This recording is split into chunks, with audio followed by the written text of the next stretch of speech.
Let's give this a shot, I guess. All right. Hello, everybody. Welcome to the pilot episode of our podcast, which is obviously off to a great start. I am glad there is nobody watching right now. That's what you think. Oh, no. Actually, I don't think there's anyone yet. Definitely doesn't seem to be. But if you're looking at the title, which is up there-ish, not that title, but that title, you're going to find out that we're talking about virtual reality and about augmented reality specifically. And just like the future, because the video games industry is touting the virtual reality and the alternate reality stuff is just this big thing that you need to invest in, the next big movement in video games and video game displays. And so, Gemini, what are your thoughts on this subject? Well, and I guess we're going to try to work our way towards not necessarily deciding, but talking about what big steps we may or may not be seeing. But I think we should also start with one real early step.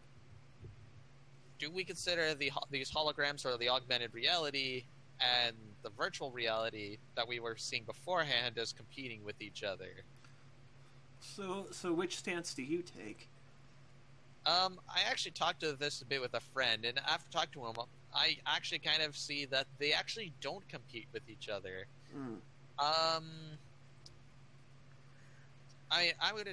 I'm going to try to use the HoloLens and the Oculus Rift as my kind of go-to examples. Makes sense. Do not assume that these are the one specific things that are what this whole discussion's about for everyone else, but it's the context or it's the idea that the concept that they represent.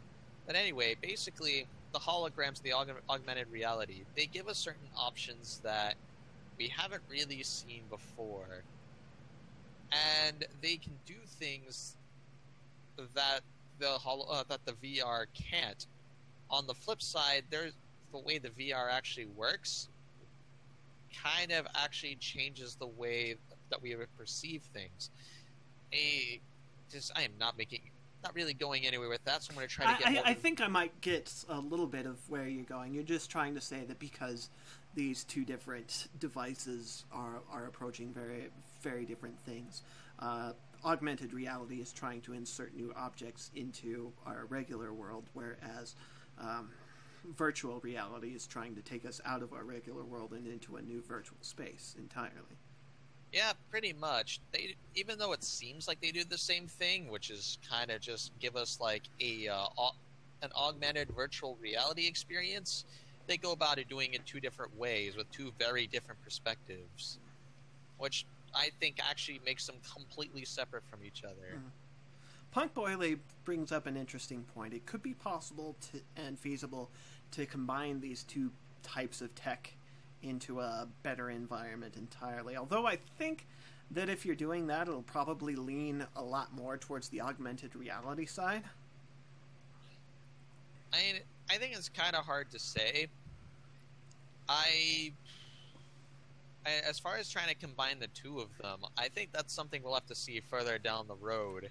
I don't think we have enough experience with either of them on their own to really figure out how to use those. So trying to jump in and combine them already might be a little I cannot think of the good word right now. The good word is Jesus. Yes. The good word is Jesus. And I do think it'd be a little bit ambitious and a little bit early to actually just try to combine them. I would, however, disagree a little bit. I do think that they compete just from an economic sense, because they're both on the precipice. They're both going to be fairly expensive types of display. And so in that case, I think that you're going to find that most people are choosing between one and the other, even if they aren't trying to create the same kind of experience. Yeah. Well, I think even from an economic standpoint, in gaming, I think they might have some competition because it's going to be how do these two devices compete in the same medium? But more so when you leave gaming, you're going to see that they compete even less. Because if you're doing, say, fighter pilot training, the HoloLens is going to be pretty useless. That's fair. On the flip side, the holograms, I mean, Microsoft already showed us some pretty cool things using their holograms to design things. There was that one video that they showed where someone actually kind of built a bike together with holograms, which is something that you really wouldn't do. That was during the Windows 10 press conference? I believe so, yeah.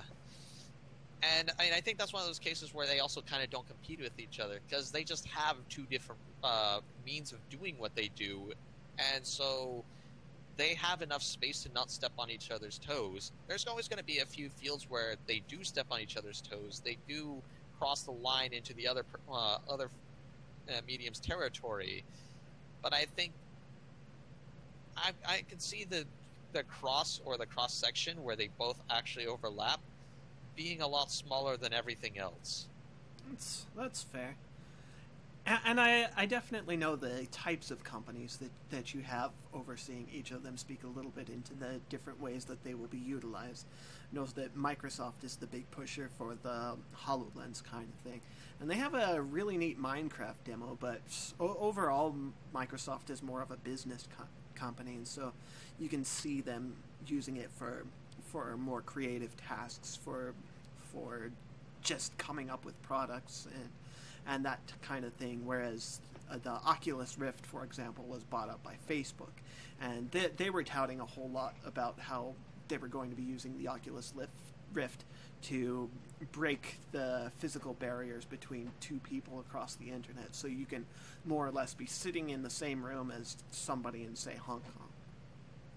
Yeah, it'll be interesting how they both come out. And I actually want to point out, a friend of mine actually commented in our chat. So we do have a viewer who is actually paying attention. Yay! And he actually says, and I kind of agree with this idea, that advances in one of them can lead to advances in the other, which actually makes perfect sense, seeing as at least the HoloLens kind of works on the premise of, well, it uses some of the same technology to some extent, maybe, as the Oculus Rift and the Morpheus and the Vibe? Which one's Valve's? Vive. Okay, it is with a V, not a B. Yeah. So, I mean, they both rely a lot on goggles, so when one works on better goggles, the other one's going to benefit from it most likely. Because a lot of it's probably going to come down to how can we transmit a lot of data quickly and have a good image and actually not be bogged down by overloads.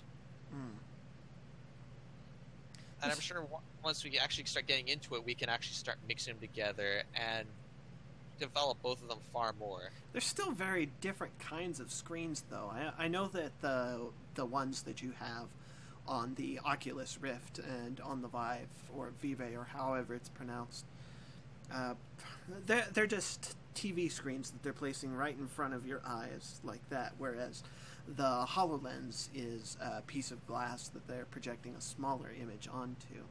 So I don't know, it just seems like those two would be slightly different challenges, since one is it seems like it's going to be a lot more of a projection and a lot less of I don't know what I'm saying. A lot less of a screen kind of situation. It's like the difference between movies and TV. And I kind of actually agree with you for the most part. And so I think one of the main reasons I feel that they don't actually compete as much, because, I mean, one is basically just a screen attached to your face, like a 3D screen. Well, two screens, but still. While the other one is something that lets you see arguably into another dimension, really. It's like magic glasses that let you change the world around you. But I think that's kind of one of the big things that makes them very different. Well, that's definitely and an interesting concept. And I'm definitely excited to see both, especially after that Minecraft demo. Yeah. Like, I don't know if Minecraft is necessarily the best game for that kind of thing, but still, the ability to observe an entire world all at once with active participants in it at the same time, it was impressive. I actually think Minecraft is an interesting example of a game that kind of can be used for holograms. I gotta just take this opportunity to point out that we kind of had a routine planned out. We're already just skipping through things and just jumping around. We planned good, but basically, as far as how they both can be used for gaming, I also think that they generally do have some overlap with which games they'll be good with, but a lot of diversity and a lot of there's a lot of things that each one specializes in. And one thing that actually makes Minecraft really interesting is the fact that it kind of showcases one of the examples of games that actually would work really well with the HoloLens. And that's games that are designed to be third person. And there's kind of an irony with Microsoft being the one to make this technology, because I feel one of the companies that would actually really benefit from the HoloLens is Nintendo. Because basically, imagine 3D Mario. Take maybe Mario 64, Mario Galaxy. Mario 64 in particular was notorious for having really terrible camera controls. Well, imagine a Mario game where it's playing on your table and you can just, I don't know, with a hand wave maybe, spin the world around, or just use your controller to rotate the camera so that way you don't have to walk around your table. But then you'd actually be able to actually physically move around the world and actually find more secrets, because you get a completely different perspective. Walls end up being less of an obstacle because of the fact that you're not limited to this view. You can just get up, keep the game in this location, and then walk around from this way and see, okay, what's over here. That's a very interesting thought. Especially because it definitely highlights a lot better what you were talking about these being fundamentally different objects. The HoloLens is using these holograms to create this kind of third-person perspective that gives you this overarching, almost godlike view, which I don't feel that Minecraft was entirely designed for, which is why I don't think that it's probably the best example. But you oppose that with virtual reality, in which you are forced into the first person's perspective. It's just interesting to think about that VR is a lot more limiting and AR is a lot more expanding. I imagine it's kind of like the difference between an omniscient third-person narrator versus a first-person narrator in literature, for example. Yeah. And I do actually think that it's not necessarily fair to say limiting and expanding, because it kind of implies that one has more options of variety than the other. I guess that's fair. Maybe I misspoke a bit. I just meant more like one of them you're getting a grand picture as your kind of thing, whereas the other one it's a lot more personal. It's something that it's something a bit more intimate. Yeah, I think actually a case that kind of showcases how the limited feel and the more intimate relationship works out is first-person games, or even like limited third-person games. Over the shoulder might work with VR, maybe not. We'll have to see. But I feel a lot of horror games, especially horror games, something like Alien Isolation, Amnesia, arguably even Five Nights at Freddy's, really. I think those would benefit. It seems like a really weird game to actually, use new technology with, but games that more directly immerse you will probably benefit a lot more with virtual reality headsets that try to put you in there. Mm-hmm. I don't really see Amnesia working well with holograms, because you'd have to walk around or something. if the threats would be a lot less connected to you because you'd have to maybe see your character. Well, even on top of that, if we're talking about the HoloLens in particular, it's got a somewhat limited field of view. So you are kind of constantly aware that you're using the HoloLens to alter reality, because at the edge of your sight you can't see the thing. But I don't know, it just makes it very aware that this is virtual stuff inside of your world, so that there is a little bit of a falseness to it, a bit of a separation that is absolutely destroyed with virtual reality. Yeah, a friend actually messaged me about using a treadmill in a HoloLens. You know, quoting him, "It need to be a really versatile treadmill, but in theory, combining the two can make movement feel real. Ultimately, sure, you're running in place in a room, but adding that depth makes the game more real." I think he's probably a little... I think he's either confused about VR and HoloLens, or he just assumes that the HoloLens is something that it's not.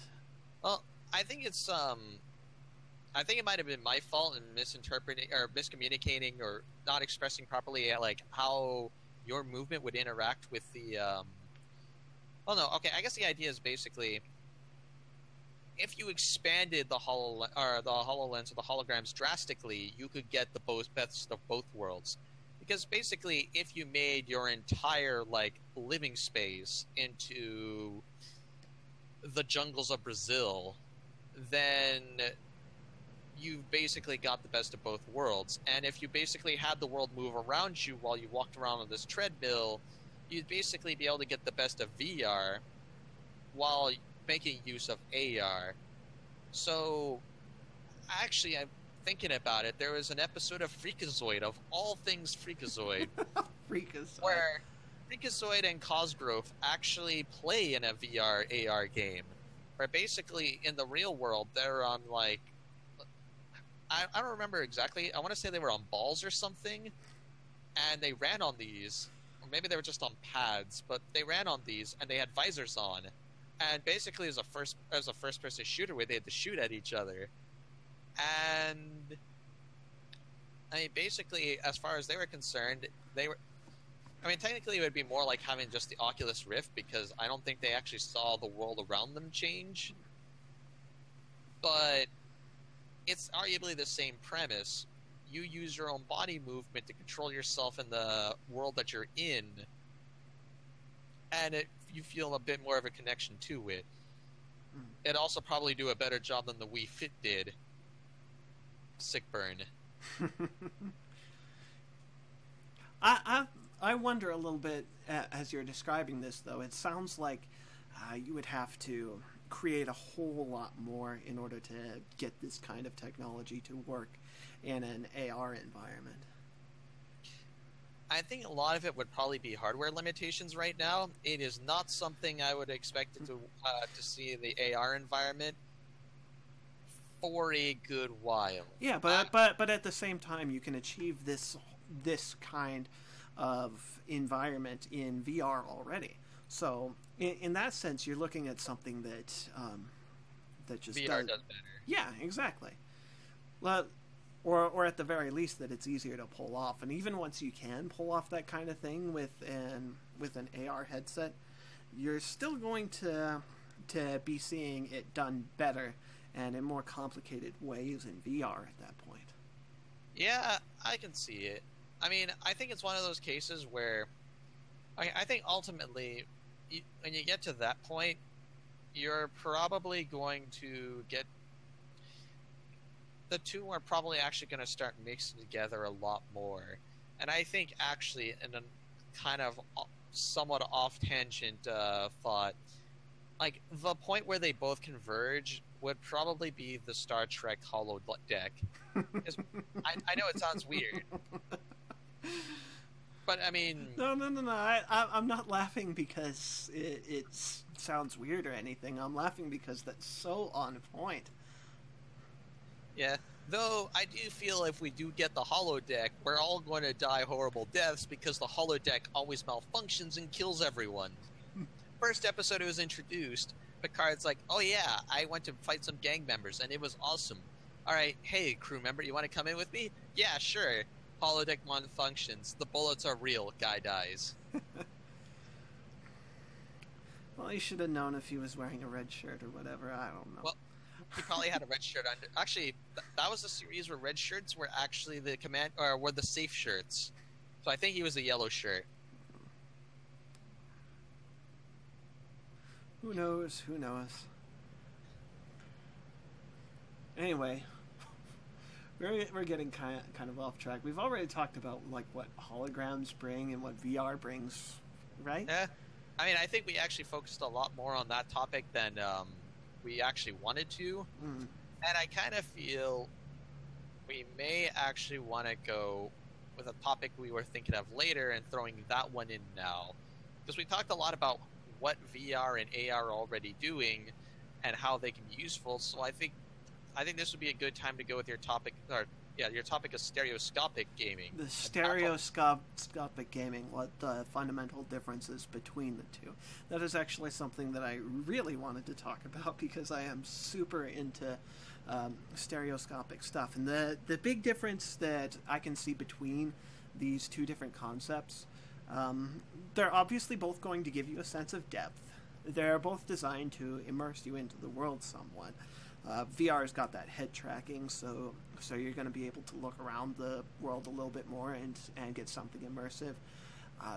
The big difference I think that you're going to see is just that with stereoscopic video gaming, you are always aware of the screen. Like you're using a 3D TV or a 3D monitor, and so there's this clear separation between reality and the game world. The thing that makes that kind of seem like a big deal for me is that you can make the game elements feel invasive when there's that clear distinction, whereas in virtual reality you've entered into their world and there's nothing that they can do once you take the headset off. But right. But at the same time, while you're in the headset, everything around you is their world. So you feel like a bit of an invader, whereas they feel like they're invaders in a stereoscopic kind of outfit. I can actually see that being an interesting way. I mean, I'm kind of curious how stereoscopic will kind of proceed with the VR headsets. Well, once they become more predominant. You're probably going to see a lot of the stereographers who've been working on it in the 3D monitor days pull over to the new format, because stereoscopy is just going to die. I can kind of see it. I think a lot of people are reluctant to adopt it just because it comes off as a little awkward, and I think a lot of it comes down to the fact that you're aware that it's a screen, and it's really, I think a lot of people have a hard time seeing what 3D is, and no one actually showcased what good 3D was. Mm. And it's not entirely true. If you ever played Arkham City in 3D, that's actually a fantastic stereoscopic game. But you're right, for the most part, nobody makes use of this stuff. And most of the way that it's been done has been entirely technological on the PC. You have these rendering engines that just take the DirectX calculations and create two cameras instead of just one out of it, so that they can do things that way. But then the games are designed to be played in 2D rather than 3D, and that comes with all sorts of medical complications as well as the complications from a game design standpoint. Yeah, I mean, that all makes sense to me. I actually was going to say something, and then I lost that thought, which is... I'm sorry. No. It was actually in response to something you were just saying. And it's... Oh, actually, it was about Man of Steel, because I watched that in 3D, because it was pretty much the only way it was available when we went to watch it. But, well, not you and me, but me and some friends. And I kind of felt like the early Warzone seemed kind of neat in 3D, but at the same time, I wasn't actually sure what I was looking at. And then you watched it, and I'm like, okay, you need to tell me if this is good 3D or bad 3D. And you watch it, it's like, it's terrible. It was terrible. That was one of the worst examples of 3D that I've ever seen, in part because they used that whole shaky camera thing that was super popular at the time, but in 3D, that's just guaranteed to elicit motion sickness. See, I'm kind of glad that's something that doesn't happen to me, because I hear a lot of people complain about motion sickness, but you put me in a car and I fall asleep. I wish I could do that. I get sick all the time. But I think for the most part, the big problem comes down to the fact that, seeing as Avatar, not the Last Airbender one, or Korra, but like James Cameron's Avatar is pretty much one of the only things we've seen that really was super big in 3D, that actually did it right, or relatively right. There was also Gravity. Yeah, I think basically 3D was, or stereoscopic 3D was treated as a fad that was killed before it could really become what it could have been. And it's a shame, because I think it was something that we could have taken advantage of. I feel the gaming industry should have taken advantage of it, just because of the fact that it pushed that technology, it pushed the 3D technology, and it basically start pushing. And I feel for the most part, stereoscopic 3D and VR 3D are going to have a lot of overlap in game mechanics, game design, and just the way you think about how you can just game. On a scale of 3DS to 10, how bad was it? I assume he's talking about the Man of Steel, I think. Yeah, and I can't understand that system. The 3DS actually has some decent 3D as long as you're looking at it directly. So is 10 bad? Yeah. Because it was bad. Man of Steel was really bad. Yeah, I'm going to assume the 3DS represents like a 1 or a 0. Maybe it represents a 3. I like it. 3 to 10 scale. Let's go. Okay. All right. So 3 to 10 3DS scale. What was Man of Steel? 3. I mean, like Clash of the Titans is the one that really gets that really gets treated badly for the way that it used 3D, because they just ran it through a converter in like a month before they released it, and none of the things actually looked like they had any actual depth to them. But bless you. The problem with Man of Steel was less in the quality of the 3D. They did a good job rendering the 3D elements. It was that the movie was not designed to be 3D at all, and so it hurt to watch it. Like Clash of the Titans was low quality, but it didn't hurt like Man of Steel did. I actually kind of see that being a potential problem with VR, and well, more so VR, because I think there's going to be a big problem where people are going to start jumping into.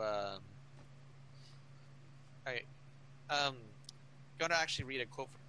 He considers 3D that's good only if you look at it just right awful, and I can kind of see that argument. Like if you're one of the big problems with the 3DS was the fact that it actually, a lot of people put themselves in uncomfortable positions to actually take advantage of the 3D screen. At least that's what I'd heard. I guess that's fair. That's just kind of a limit of the type of technology that they were using, though. The kind of lenticular displays, those 3D holograms that you see in Pogs. Yeah, Pogs. Exactly. Remember when those were a thing? I do remember when those were a thing. But yeah, I think it was basically Virtual Boy syndrome. Even if the tech was fine, the implementation of that tech was terrible. But going back to, God, what was I talking about right before that? I can't remember. Oh, VR. Right. Okay, I could see the jump to VR having a problem where what'll happen is you're gonna basically, well, people are gonna try to play their current games, Skyrim, Fallout, Final Fantasy, etc., etc. Even BioShock Infinite, which would actually be a game I'd love to see in 3D because that game was very three-dimensional in gameplay, and it was really beautiful and stunning. So with its good environment, I actually see that being a good game to play in VR. The problem is it's not designed for VR, I'm pretty sure. And I think people might end up saying, okay, let me take my awesome old game, play it in VR, and see what happens. And if the transition fails because, it's a forced transition, you might get stuck in a scenario where people are like, oh, this technology is terrible because it just makes me sick, or this makes this game terrible to play. It's like, well, no, that's like complaining that your car doesn't go fast enough, but you put in, you got yourself a Ferrari body kit and then put in a Model T engine. Something from the 1910s is not going to power a 1,000-pound car. Or even bringing it from a video game kind of metaphor, it's like Sonic 3D Blast, where they're trying to take the 2D Sonic gameplay and just add an extra dimension, and it doesn't work. Yeah, I think that's a better example and way more relevant to what we're talking about. My metaphor, right idea, wrong theme. Exactly. What it comes down to is just that VR is, in and of itself, a unique kind of display and a unique kind of challenge from a game design standpoint. And if you're not going to be taking that into account, then you're going to be introducing new challenges that the 2D display didn't have. And if they can't be overcome, then there's a problem there. Yeah. I'm kind of curious how that will work out. But I do kind of feel that, actually another thing I'm curious about is whether game mechanics and games designed around the VR and stereoscopic or just general 3D will have the reverse issue. If you take a VR game designed for VR and you play it on a flat monitor, 2D plane, I'm curious what will happen. I mean, I'm not sure if that's something we could really say much about, because that would imply that we have any idea of what games are going to be made. And I don't think you and I are ready for that conversation. No, ultimately, at least in my opinion, because they're such unique game design challenges, you should be aiming one for a specific kind of display rather than trying to hit both sweet spots, because you're going to be watering down both from their potential if you're trying to make it something that will fit into both. It's like if you try and fit something into a hole, you can either choose the square or the circular hole, and you can have a perfect fit with a circular object or a perfect fit with the square object for the square hole, but neither of them are going to be a perfect fit if you're designing something that slides through both. Right. Like, if that metaphor made any sense whatsoever and didn't feel really, really condescending. It's okay if it's condescending, because who doesn't like that kid's toy? I know I do. Oh.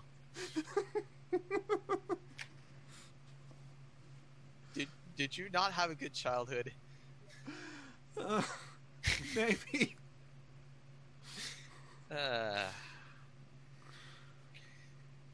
So, moving on from your childhood.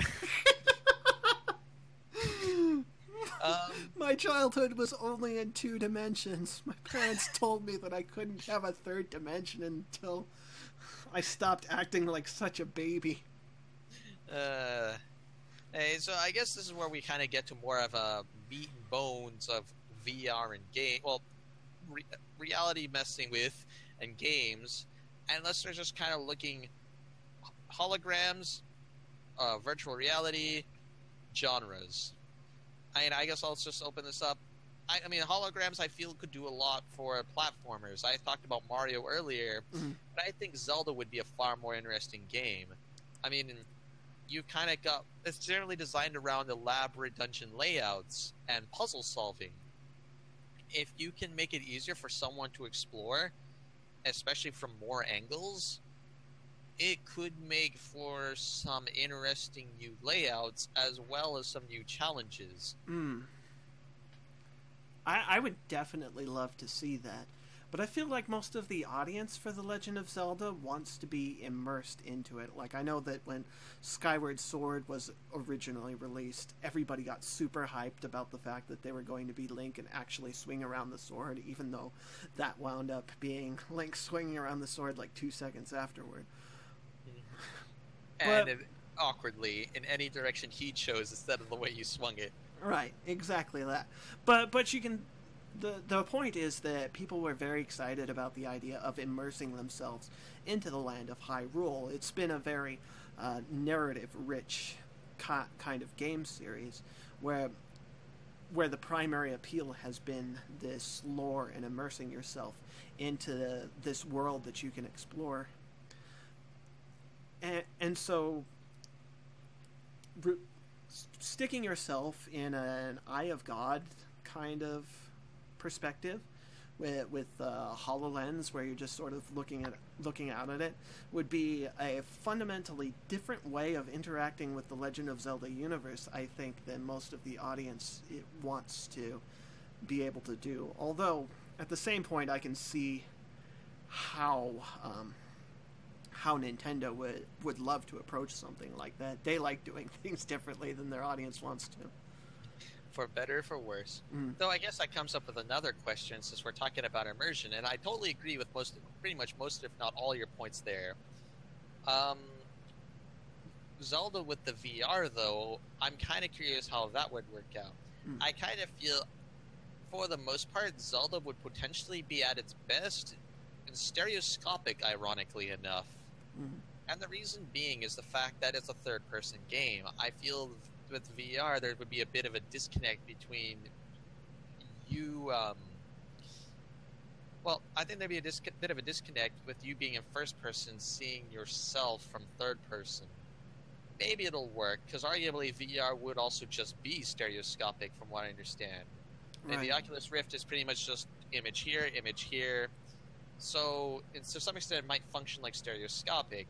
But I think it's kind of interesting to point out that it would actually, if you did actually try to put it into a VR setting, it would probably be more of a stereoscopic feel as opposed to a virtual reality field. Right. Unlike Amnesia, which I mentioned earlier, where you would be in first person, and that would be a big deal. The monsters would be out to get you. Not the guy that you're watching from 10 feet away, but specifically you. And I feel for the horror genre, this will be one of the biggest things that can happen to them. You know, one of the interesting things that... I was actually watching a YouTube video where they were having a whole bunch of teenagers go through several different horror games with the Oculus Rift headset.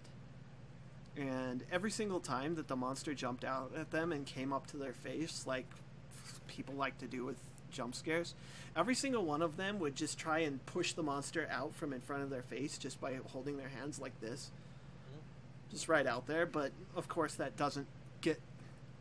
isn't emulated in the Oculus Rift gameplay. So it was kind of adding an extra ounce of helplessness to that, because you don't actually have access to your hands. I actually didn't think about that. Yeah. I thought it was kind of fascinating, though I doubt that that's what they intended. Probably not. I do think that kind of just showcases just a factor about horror. And I'd like to talk a lot more about horror, but I'm just going to throw a huge spoiler out right now. I kind of actually hope to do another podcast on the topic of horror. Because it's an interesting topic in terms of game mechanics, gameplay, and just game design, because of just how different horror is from every single other genre out there. Let's see.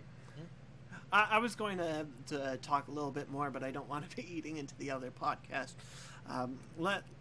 I just want to highlight that the general trope in video game is to empower the player, to make them feel like this big godlike persona with all sorts of abilities, whereas with horror, you have to turn that onto its head because horror is a genre entirely about being the prey. Yeah, and I would love to elaborate on that, but reasons that we already covered. So... Hi, Commander C2121. Sorry, I saw somebody in the chat and I wanted to say hi. That actually surprised me. I thought only my friend was watching. Apparently not. Persona. Speaking of Persona, actually, JRPGs, I feel a lot of them, like Final Fantasy VII, or Persona, hence bringing this topic up, Final Fantasy Tactics, and XCOM, not a JRPG, but RPG strategy, Fire Emblem 2. I think they would actually do a lot better with HoloLens because, or not the HoloLens, but the holograms, augmented reality, just because basically they're very cinematic, they're very theatric. You are like basically an eye of God watching down on a field. Mm-hmm. And it's like, especially with JRPGs, since the combat is you're giving commands to these people and then they're executing them rather than you actually being the person. Yeah. I mean, I actually feel one of the big differences ultimately in that regard would be the fact that the command and watch gameplay style of that genre would be very reminiscent of something a lot more like Roman gladiatorial combat as opposed to something more interactive. Like not so much, you're the Roman gladiator fighting in the arena, so much as you're the spectator looking down on the arena. And I think that's JRPGs would actually be potentially more interesting with holograms for that reason. You set down your battlefield on an arena, and yeah, I mean, I think Commander actually beat me to the punch. With the strategy games? Strategy games, hands down, going to be very, very, very great with holograms because you are, going back to that whole Eye of God thing, you look from... Like even from a basic point, a lot of strategy games are drawing their gaming heritage from board games more so than like most video games are these days, especially, are drawing from movies, whereas strategy games are a lot more board game like in their execution. And so a tabletop with an AR kind of experience just seems like a natural fit for that. Oh yeah, I totally agree. I mean, when you really think about it, a lot of times in sci-fi, strategy's done with holograms. I mean, if this were just like a plain YouTube video, this would be the part where I'd be like, all right, this is Star Wars Rebellion. You have I'm pretty sure Star Wars Rebellion would had a hologram somewhere. The battlefield itself basically was just like a three-dimensional cube, and I can just sort of imagine something where you have a hologram that's just in the middle of the table, or that's just popping out of a table. It's just like, okay, here's your ships, here's their ships, and fight each other. Interplanetary pretty much is a game that does a 2D hologram, more or less. Interplanetary is a game where you're a planet, the premise is you shoot other planets, and you try to kill each other. And pretty much with holograms, I think that would also be more interesting, just because it would look really pretty. Mm. I mean, there would also be some gameplay mechanics involved, because 3 dimensions in a hologram would be a lot easier. Space in general with holograms would be a lot easier, because you have to work in 3 dimensions. And not just 3 dimensions from, your perspective. It's not just depth. If you're looking at a map in 3 dimensions, you have to look up and down. And actually, Commander, getting back to your comment about MOBAs, I actually do intend to get to that a bit later. But I'm going to leave that as a surprise. You beat me to a bit of a surprise. I'm going to let you know it's a surprise. Well, then that's not a very good surprise anymore. Oh, no. Why it's a surprise is still going to be a surprise. Sims. I could see that. Sims would actually be a very good fit for the HoloLens, since it's very much seen like a virtual dollhouse kind of thing, and so I just imagined if you basically were able to import your house into the Sims, so that way you could basically watch your Sims walk around your house. That would be kind of creepy, actually. It would be very creepy. You go to the bathroom and they just sort of like you're just like taking a dump, and then like your Sim just walks in, sits on your lap. You're just like, how do I feel about this? Oh man, this is getting into very different kinds of genres. Oh, I mean, I do feel for the most part, Sims in your house would be probably the greatest and creepiest game experience you could possibly have. I'm going with what Ollie said. Well, I'm watching virtual me walk around my virtual house. It's going to make for some interesting mods. Oh, yeah. Though, not touching that one. Thank you. I appreciate that. I'm not going to touch that one. I'm so going to not touch that one that I'm actually going to go back to VR, which I feel we've been neglecting, because we've talked a lot about holograms in video games. But I think we should go back a bit to VR, because I do think it has a lot of benefits. I do think for the most part, I mean, I talked about how Zelda would be great in, or would probably be best stereoscopic, which would be fitting for the virtual reality. I think Mario could also work and arguably be better, because one of the big problems with 2D platform, well, a 3D platformer game in a two-dimensional display is the fact that when you're making a jump, you need to see how far you need to jump, but that distance is in depth, which kind of makes it hard to judge in the third dimension in a two-dimension field. Throw that in stereoscopic, and that jump becomes a little easier to work with, just because you can actually see that distance, that gap. That's true. I do think first-person shooters in general will be pretty good with a HoloLens. I would love to see the new Doom game with the HoloLens. It'll be beautiful, it'll be gory, it'll be terrifying. With the HoloLens? Really? Sorry, I would figure that first-person shooters would be better with VR. That one. Okay, just checking that you weren't being insane here.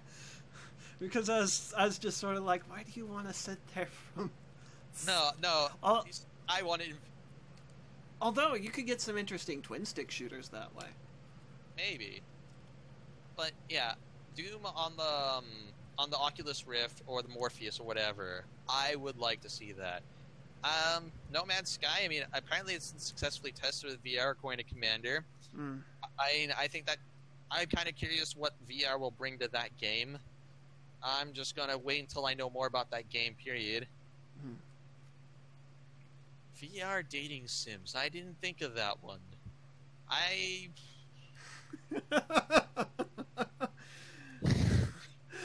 think Commander probably has... the right response? Yeah, where he just doesn't want to touch that thing with a 10-foot pole. All I'm going to say is it would be interesting. It would be interesting, not going to lie. But I don't want to know how deep that would go. The dating sim is Hatoful Boyfriend. I do think the big problem with the dating sim is the fact that dating sims are generally just hand-drawn games and usually not animated. Right. It's a lot more like you're going through a comic book, right? Yeah. So, I mean, you can't VR 2D. I mean, you need that third dimension to make the third dimension out of. I saw what they did when they converted Lion King into 3D. I guess my nitpick here is that I don't think that you can turn 2D into 3D well.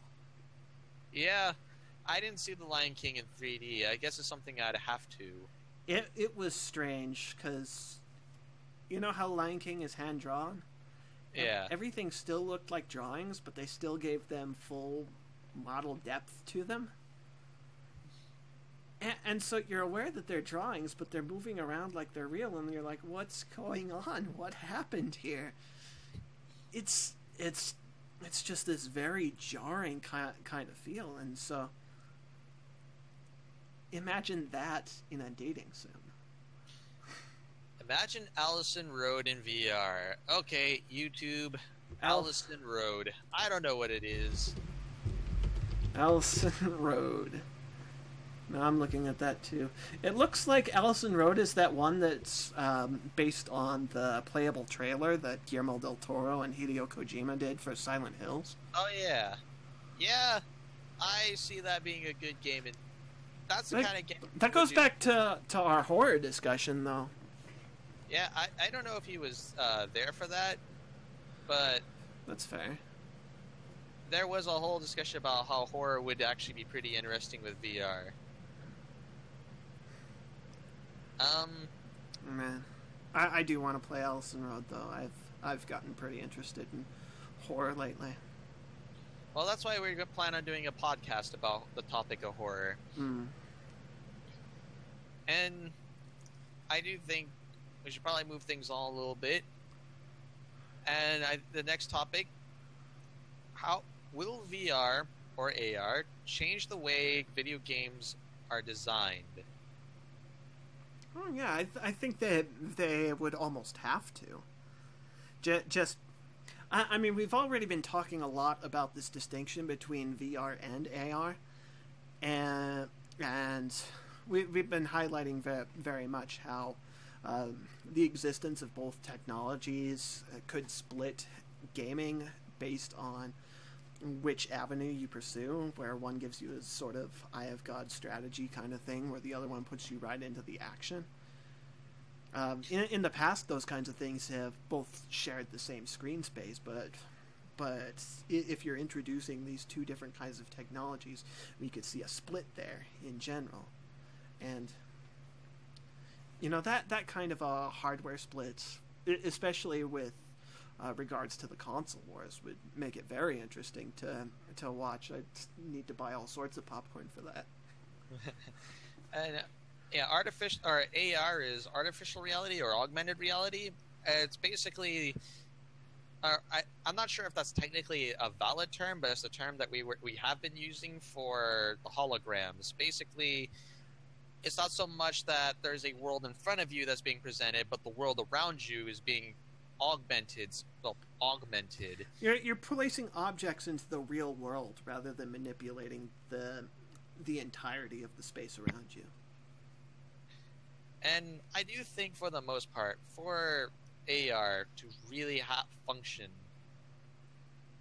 then I think what they use as Sword Art Online is something completely different. I mean, I think it's a mix of virtual reality, or VR, combined with plugging your brain to a microwave so it explodes. I mean, a lot of neural connection stuff.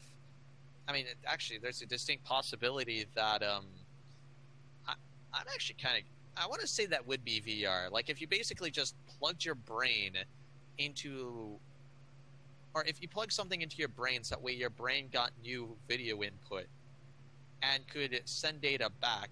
Chris, have you seen, or Leah, have you seen Sword Art Online? I have not. I am very happy to say that I have not. Yeah. The premise is basically that they wear these helmets. Aside from the really stupid microwaves that melt your brain, basically you get video input. I'm not sure if it's through your eyes or directly through the brain. And apparently you send output through the brain, because one of the main things was the fact that the characters were essentially comatose. Their body couldn't move because all of their reactions were being sent to the helmet and then to the online servers. So a Matrix kind of scenario. Yeah. I'm gonna go say that's VR. That's definitely VR, especially if I'm right with the whole Matrix kind of thing, because that was the point of the Matrix, that you were living in this reality that turned out to be false.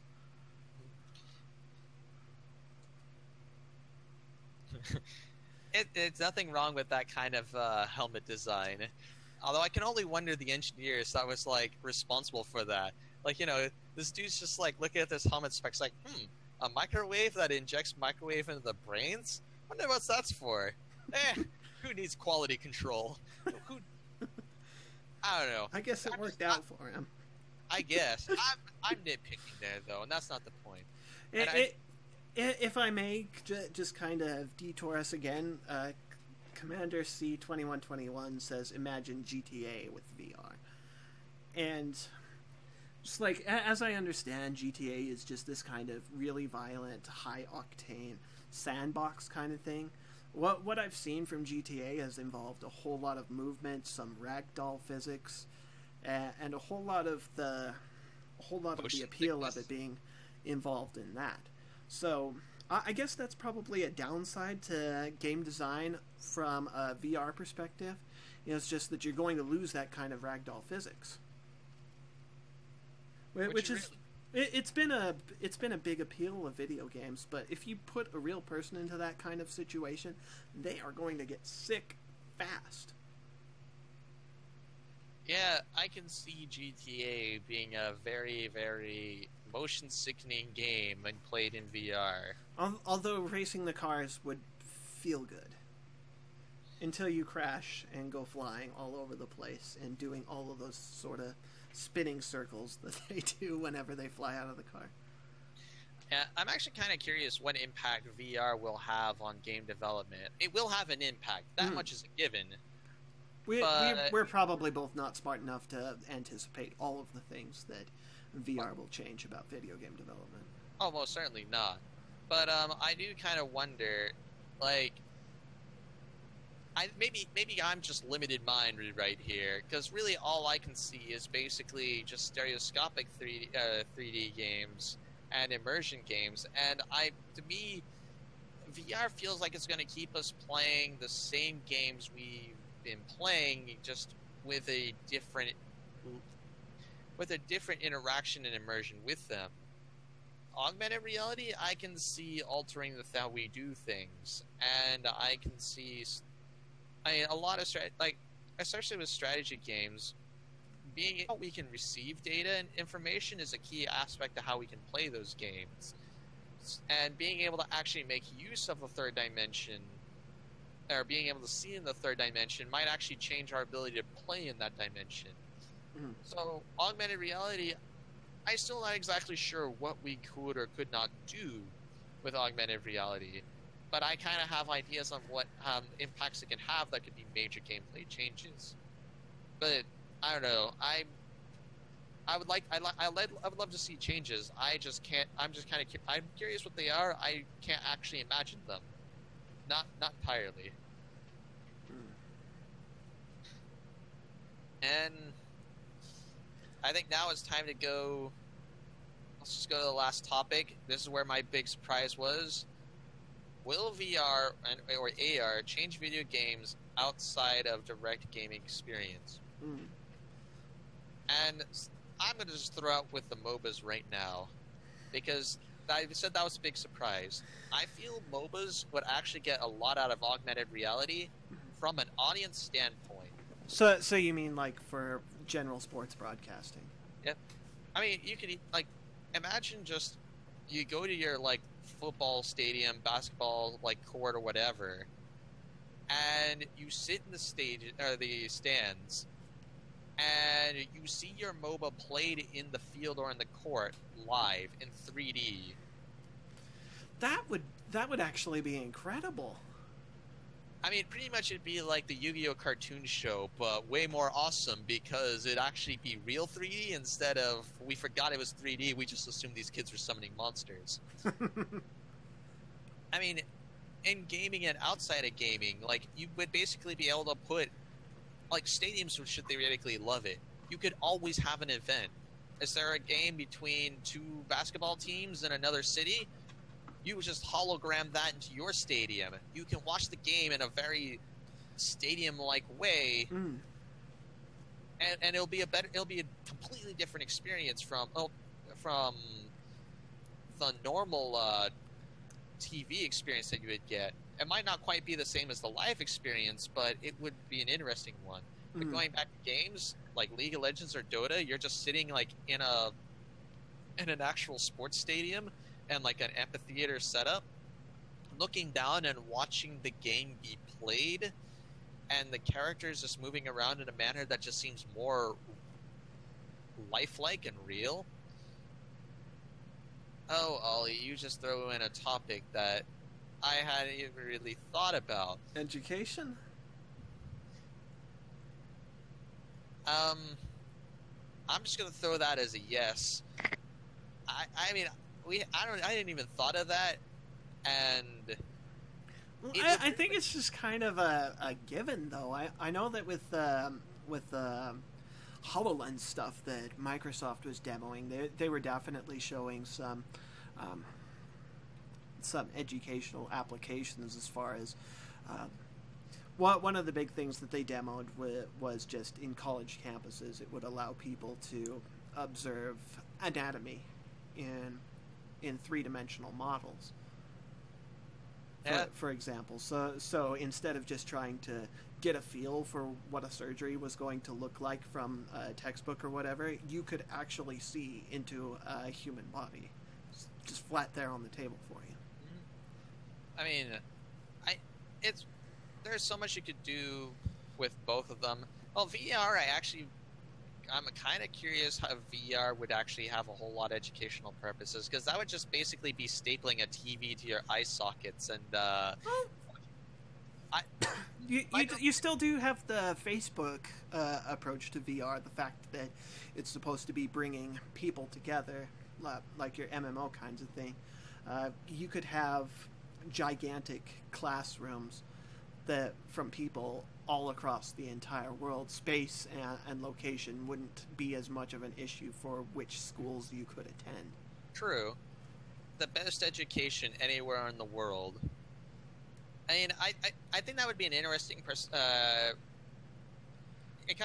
think in that regard it kind of comes down to how do you want to actually look at the impact on education, because that's a big impact on education. Mm-hmm.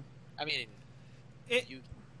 if I'm allowed to be like super skeptical, though, like I work in an educational field. I'm not going to say which one because I'm going to be saying bad things, but education, like in general, is dependent on people like Pearson and what have you, that are really behind the times and just absolutely struggle to get up to date on the newest technology. So I guarantee you that at least the first forays into education as far as AR and VR are concerned are going to be super lazy, and they're going to be just trying to abstract the things that they've already built into this new technology, just so that they can say they've done it to their investors.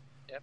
By the way, the first thing they're going to do, assuming that they don't just take Microsoft's human anatomy thing and call it a day, they're just going to take the planet, they're going to take the solar system and be like, look, this is how our solar system orbits. It actually doesn't orbit anything like that, but we made them go around in circles, so we did good.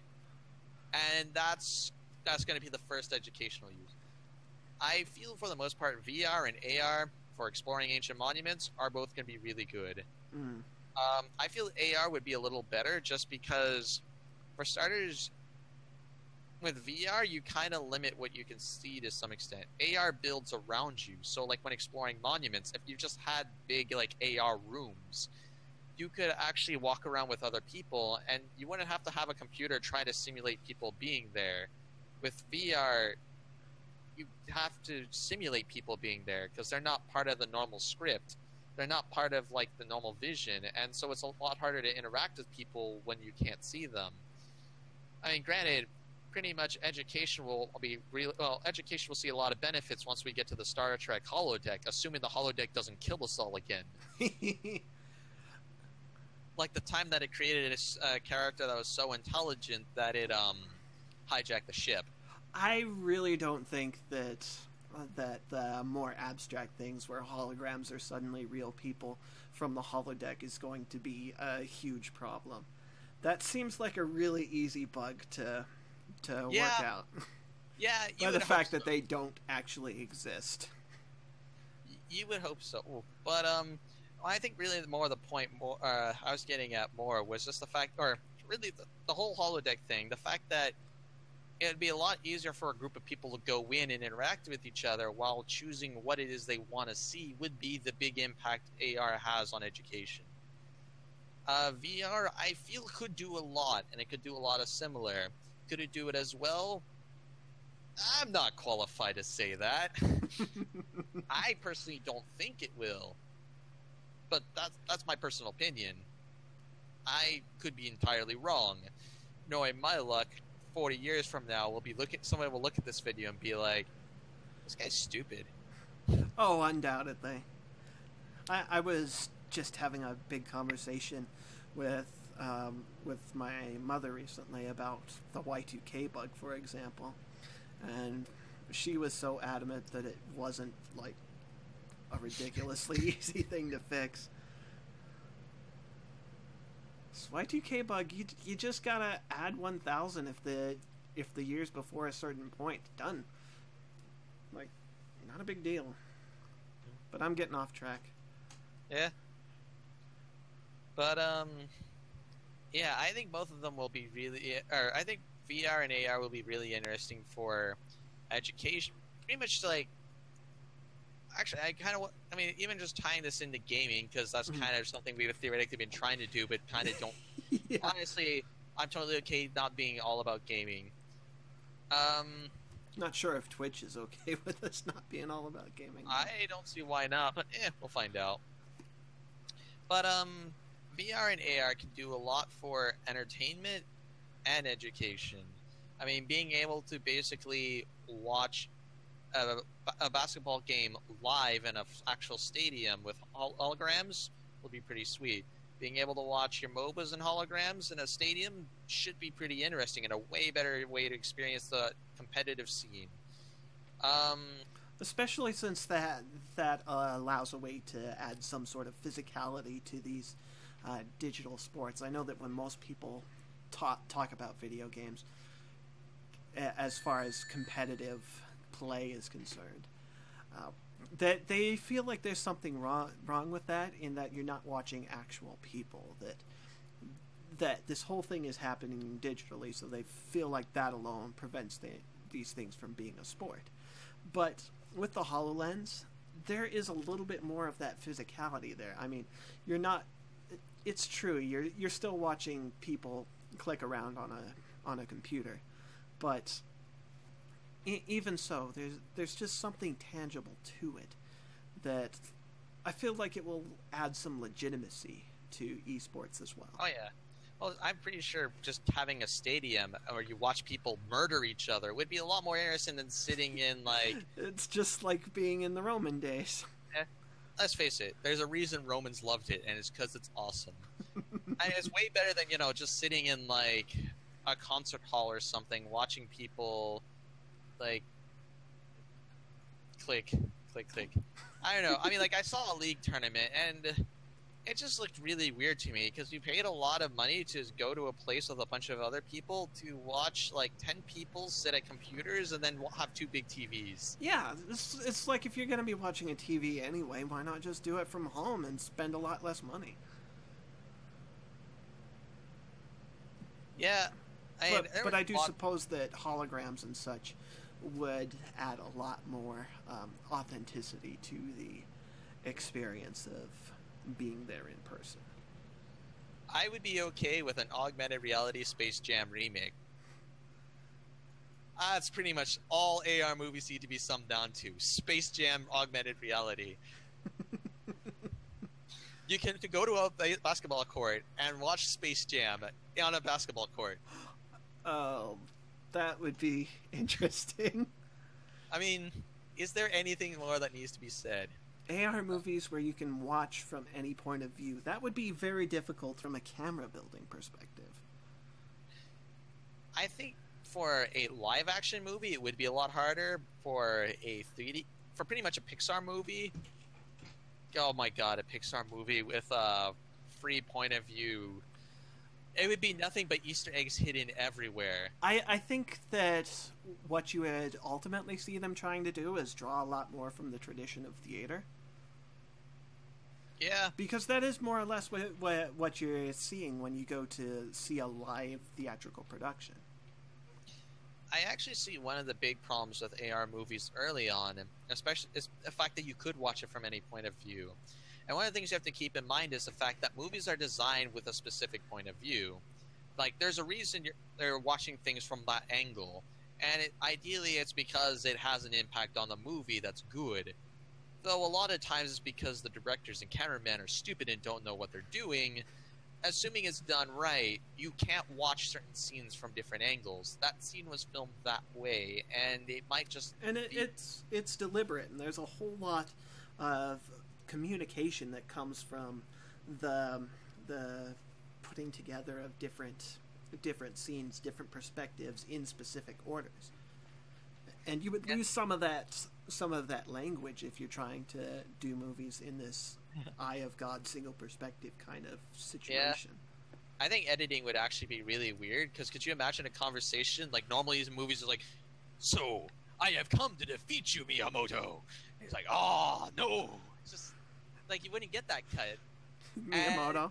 Yeah, Miyamoto. This is a dramatization of the console wars of the 90s. Oh yeah. Actually, I would love to see that. Console war movies. I got the idea. Everybody should do it. You two look like the people that kidnapped my little sister. I feel sorry for your little sister, man, but Yep, that just happened. You just have to deal with that.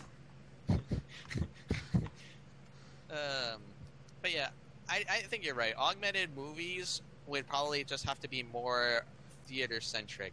Because honestly, I'm just imagining like you're watching like Terminator 2, and like the scene's designed to be watched in a certain way, and then you're just sort of lying on the floor looking straight up at like Arnold's chin or something, or you're just like laying between Arnold's legs, and you're just like, he's got a nice butt. And there you go. That's your Terminator movie experience ruined, because you're just lying on the floor looking up at augmented reality Arnold's butt. Yeah, you definitely have to come up with a different kind of language for augmented reality cinematic experiences, because editing is not going to be able to work quite the same way, and that's why I say it's going to be a lot more influenced by the theater, where you already have that kind of perspective. And I imagine that it will compete with theater a lot more, especially because theater lately has been trying to involve a whole lot more spectacle in the shows that they produce and display and what have you. And AR will just be able to do that so much better.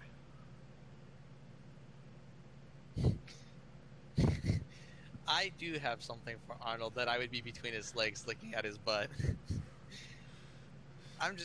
But more seriously, I think it's just the Arnold's old, man. He is old. I think it just comes down more to the fact that, like, just that scenario is so bizarre, but yet totally possible with, like, free point of view augmented reality. And I think it's just, that would be one of the problems that making an augmented reality movie would have. It's just the fact that you could put yourself in a really stupid position like that, and the movie would just be really weird.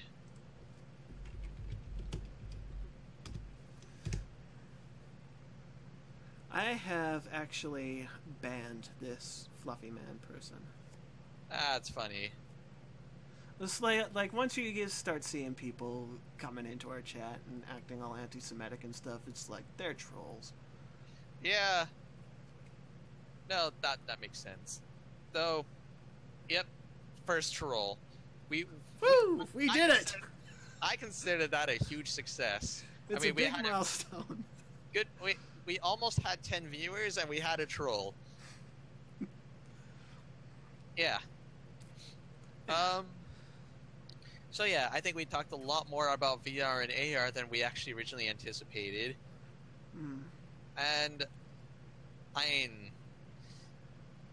I'm actually just trying to think of what more there is to say about it, because we've said so much. And why don't we just wrap up by answering the question that was posed by the title of our entire stream, which specifically is, as we said up, which side is it? This one?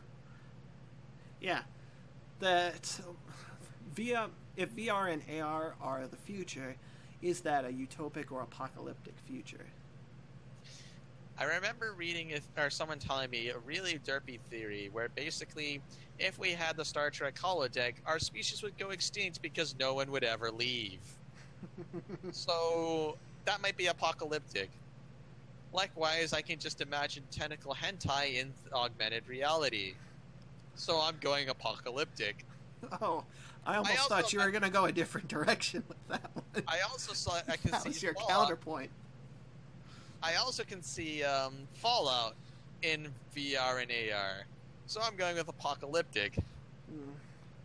Well, then let me try and do the counterpoint, because we have talked a whole lot about the potential of AR to bring new ways of observing esports, new ways of just embedding yourselves into video games, of understanding the relationship between objects in the game world and whatever you have. So I would say we're looking at more of a utopic kind of thing, that it's going to wind up doing great things to the way that we interact with games. Well, I mean, honestly, it would do a lot for us in general. Like in gaming, it will give us a lot of new options. It will enhance the way we work and delve with games. It'll essentially just it'll be like a big new innovation. It'll almost be like the jump to 3D back on the N64 and the PlayStation. And we could use a jump like that. I think another big thing that makes it utopic is the fact that just outside of gaming, I mean, there is so much possibility. It could easily enhance our ability to develop science. Yep, develop science. Okay, if Sword Art Online happens, we're dead. That's it. We're done. We're just like commit suicide as a species. Just blow up our planet and be like, we let this happen. But I mean, engineering will love holograms, and basically industry, engineering, science, technology, and universities really start adopting augmented and virtual reality as standard and something that's just is. I mean, education's going to be enhanced, which means people are going to be smarter and just more familiar with things, hopefully. We'll have better tools to do the things that we do now, which means that we'll be more efficient and more effective, which of course means that life's just better. It's just the way I'm just going to sum that up.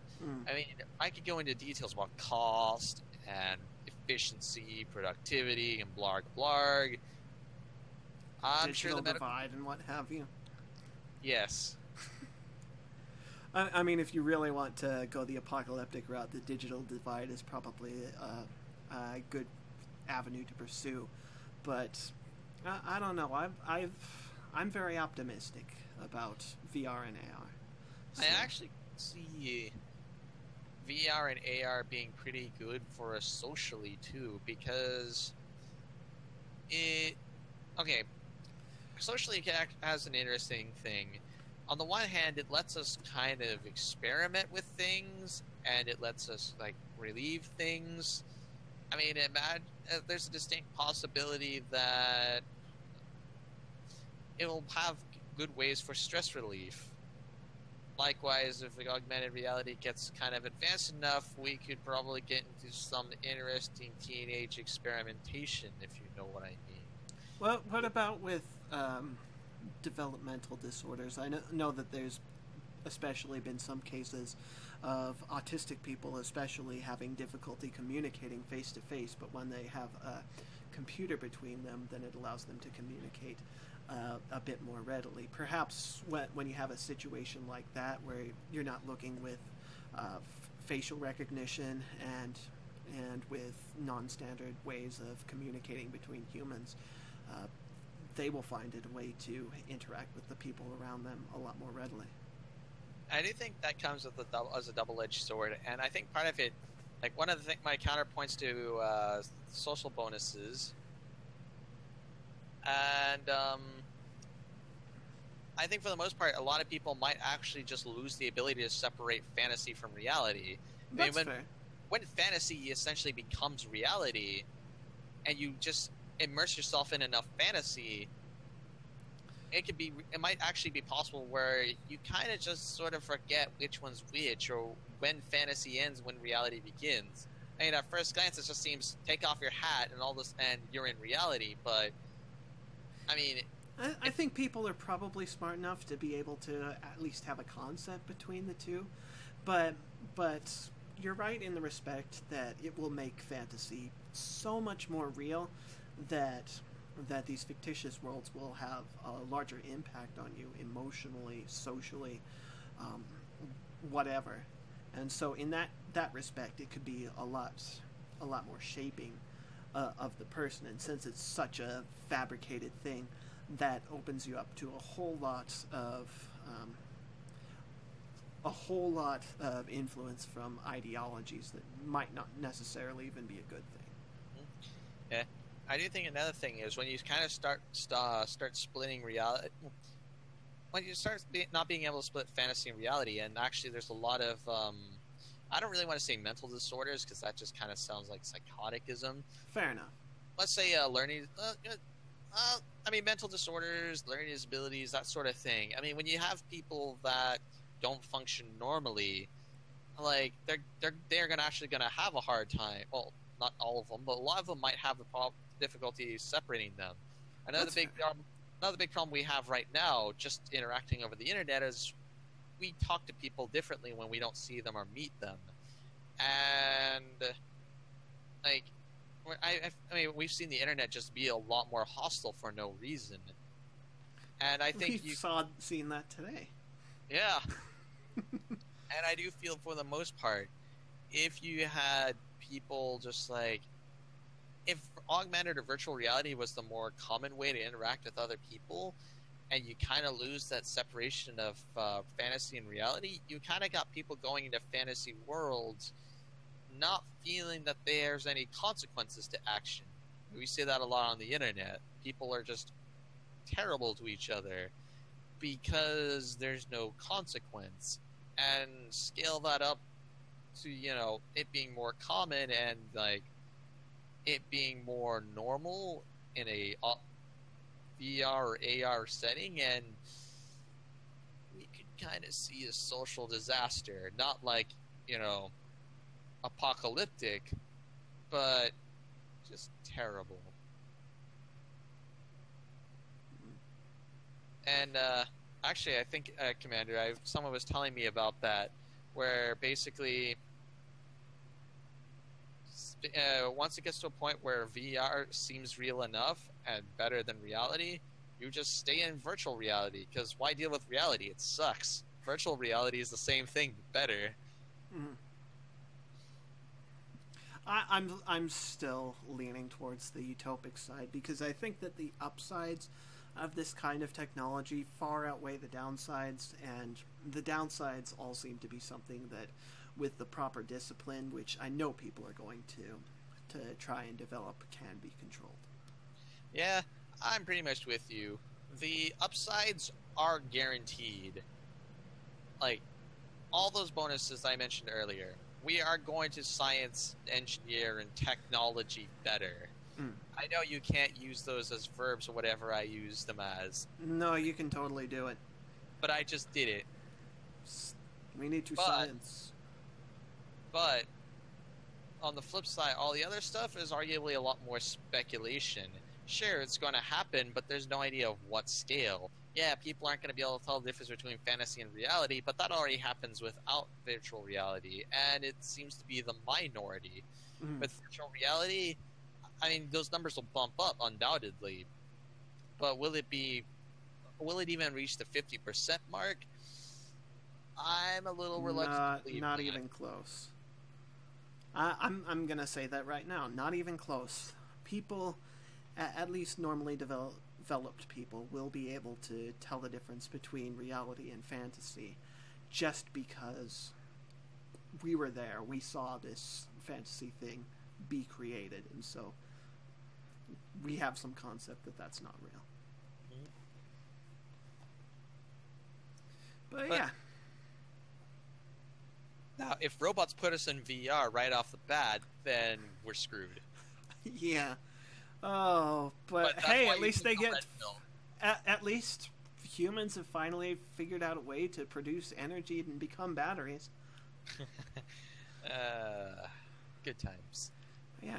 I think we've answered all the questions that we sought out to here.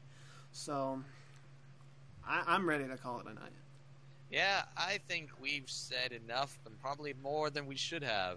Thank you, Commander 2121, for hopping in, and thank you, Punky Boyle, for all of the conversation that you've lended to us as well. We've appreciated you guys being here, and we heart you. Heart. Yeah. And if you guys want to keep talking about these kinds of things in the future, use the hashtag BaS, and if I see anything on there, I'll add you to our next show. And so that way we'll be able to keep the conversation going. Yeah. If we do, or the next one that we plan on doing, no idea when we plan on doing it, but next one that we, I think I just answered that before you threw that question out there, but 20-second delays. But yeah, I'm not sure when the next stream is going to be. If we can do it, I'd like to try and get something like this going next week. I doubt that we will be able to, though. So expect like a 2-week break between shows. Yeah, I do feel confident though in saying that the next one's going to be more thematically about horror games. Just I don't know. I don't want to just like say more about that. If I'm like saying, yeah, this is what we're totally going to do, and you're like, no, that's not what we're doing at all. So I like how you're answering all of their questions just before they show up, and because of the delay, it doesn't appear that you're psychic, but you totally are. I am the genius psychic, but definitely going to need to include the chat in the next show. Yeah. Oh yeah, most certainly.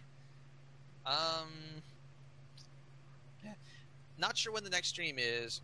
Leo, do you have any objections to the next one being horror themed? Not at all. Yeah, pretty much. It's gonna be about what makes a horror game, and the elements of them, such as graphics and gameplay, and what makes good or not good. Maybe even since Commander C2121 brought up that he can't play horror, he's too jumpy, like the role of jump scares in horrors and how you can make a good horror without them. Yeah, I mean, we at least have time to prepare for the next one, but hopefully we'll actually have a better idea of what we're doing since we have level 2 experience. Yeah. We've already defeated our first troll, gained the experience. I mean, like this time, I'm elected to believe that we're actually going to have footage, so it shouldn't be like a scary one. It's going to be. I'm going to be honest. I don't do horror well. I'm kind of interested in horror more mechanically because I like the idea of actually making the.